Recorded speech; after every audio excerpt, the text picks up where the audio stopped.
Et donc la suite de l'actualité avec d'abord l'arrestation de 22 personnes, dont 3 policiers, tous mêlés à un vaste trafic de drogue au niveau local et dans l'import-export. C'est le résultat d'une enquête menée depuis un an. C'est une enquête qui a débuté suite aux importants faits de violence, puisqu'il y a même des règlements de compte par arme à feu qui ont eu lieu.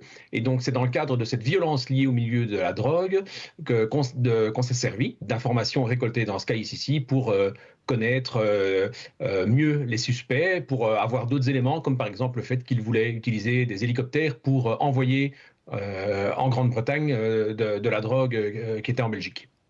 Et on rappelle ce constat, notre pays, et en particulier le port d'Anvers, constitue une véritable porte d'entrée pour la drogue, la cocaïne en particulier. Bonsoir David Brichard, pour preuve, les saisies de l'année passée, c'est un record. Un triste record, Nathalie. Tenez-vous bien, 121 tonnes de cocaïne ont été saisies l'an dernier dans la zone portuaire anversoise. Cela représente 11 tonnes de plus qu'en 2022. Et si l'on compare avec le chiffre de 2015, eh bien les saisies sont aujourd'hui 8 fois plus importante. Et comment expliquer cela ?